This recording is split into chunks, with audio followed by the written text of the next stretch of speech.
ఆదిలాబాద్ జిల్లా ఎస్టీ బాలుర హాస్టల్లో దారుణాలు జరుగుతున్నాయి. వార్డెన్, ఉపాధ్యాయులు విద్యార్థులను చిత్రహింసలకు గురిచేస్తున్న విషయం వెలుగు చూసింది. ఇక అన్నంలో పురుగులు వస్తున్నాయంటూ విద్యార్థులు ఆరోపిస్తున్నారు.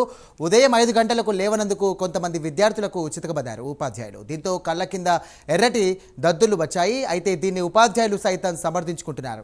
క్రమశిక్షణలో భాగంగానే వారిని కొట్టామని చెబుతున్నారు. మొబైల్ ఫోన్లను వాడవద్దని చెప్పినందుకే విద్యార్థులు అబద్ధాలు చెబుతున్నారని చెబుతున్నారు. 4కి వచ్చి లేపని ఏం కాదు, స్టడీ కోసం లేపుతుండు మంచిదే, కానీ ఎట్లా అట్లా కొడుతుండు, ఫుల్ కొడుతుండు.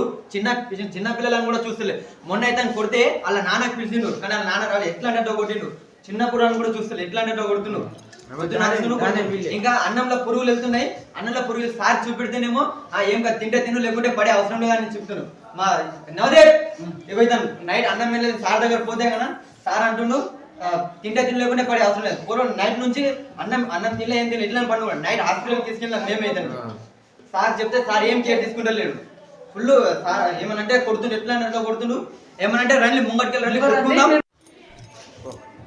మీరు ముంగటికి రండి, నేను ఒక్కరిని వేస్తా కొట్టుకుందాం, ఎట్లా అంటే కొట్టుకుందాం. పోలీస్ స్టేషన్ లో పోతే ఎట్లాడైనా పోతా, మీరు ఒక్కరిని మీరు అందరూ వెళ్ళి నేను ఒక్కరిని వచ్చి కొట్టుకుందాం అంటుండు సార్. సార్ మా తమ్ముడు ఇతను కొడితే ఒక్కడైతే ఫుల్ డేంజర్ కొట్టింది. ఇప్పుడే పొద్దున ఎట్లా అంటే కొట్టిండు. అతను అడిగిన ఎందుకు కొడుతుంది సార్ అడిగిన అంతే. ఈ తమ్ముడిని కొట్టాడు, ఎందుకు కొట్టిన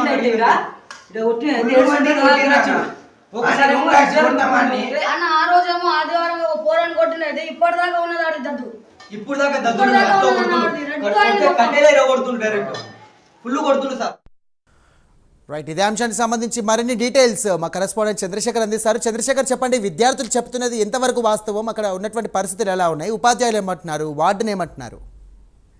ఓకే సార్, ఏదైతే ఆదిలాబాద్ జిల్లా బోర్డ్ కు సంబంధించి పీటీజీ బాలుర హాస్టల్లో అయితే పురుగుల అన్నంతో తినాలంటూ ఇటు విద్యార్థులను వేధిస్తున్నారని అయితే ఇప్పుడు విద్యార్థులు అయితే వాపోతున్నారు. దానికి సంబంధించి అక్కడ ఉన్న వార్డెన్ వారిని ఇష్టానుసారంగా చితకబాతున్నారని, ఉదయం పూట లేవాలని, ఉదయం పూట లేచి ఫ్రెష్ అప్ అయి వారికి 6 గంటల వరకే భోజనాలు ఏర్పాటు చేయాలని అయితే ఇక్కడ ఉన్న మెనూ ప్రకారం ఉంది. దానికి సంబంధించి ఇటు విద్యార్థులు అయితే మమ్మల్ని ఇష్టానుసారంగా మమ్మల్ని కొడుతున్నారని అయితే వాళ్ళు వాపోతున్నారు. అసలు పురుగులు అన్నం పెడుతూ అదే తినాలంటూ అయితే చెప్తున్నారు. దీనికి సంబంధించి అయితే విద్యార్థులు అయితే ఇటు స్టూడెంట్స్ నాయకులకైతే ఫోన్లు చేసి మరి చెప్తున్నారని ఇటు టీచర్లు అయితే చెప్తున్నారు. ఏది ఏమైనా కూడా ఇటు టీచర్ల వాదన అయితే విద్యార్థులు కొంతమంది ఫోన్లు వాడుతున్నారు. ఫోన్లు వాడడం వల్లనే విద్యార్థులకు ఎన్నోసార్లు మందలించామని, అయినా కూడా ఫోన్లు వినియోగం చేస్తున్నారని క్లాస్ రూమ్ లో కానీ హాస్టల్లో కానీ విద్యార్థులు ఫోన్లు వాడి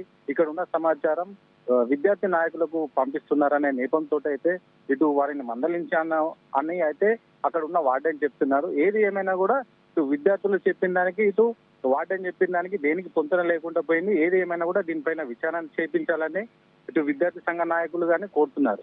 దీనికి సంబంధించి ఇటు కొంతమంది విద్యార్థులకు అయితే చితకబారి వారికి గాయాలైన పరిస్థితి కూడా మనకు కనిపించింది. ఇలాంటి ఘటనలకు చోటు చేసుకోకుండా ఇటు విద్యార్థి సంఘ నాయకులు అయితే డిమాండ్ చేస్తున్నారు. ఏది ఏమైనా కూడా ఇలాంటి ఉపాధ్యాయులు అయితే శిక్షించాలని, సస్పెండ్ చేయాలని అయితే కోరుతున్నారు సాయిరా. దీనికి సంబంధించి ఇటు కలెక్టర్ కూడా ఉత్తర్వులు జారీ చేశారు. ఏదైతే పీజీటీ దీనికి సంబంధించి ఐటీడీఏ పరిధిలో ఉంటుంది కాబట్టి దీనికి ఐటీడీఏకి సంబంధించిన పిఓ కూడా స్పందించాలని అయితే కోరుకుంటున్నారు. Thank you Chandrashekar. మీరు ఒక్కరిని మీరు అందరూ నేను ఒక్క నుంచి కొట్టుకుందాం అంటుంది సార్. పైన నుంచి ఆడేసి నేను ఏమైనా చేస్తా, మీకు ఎందుకు అంటుంది.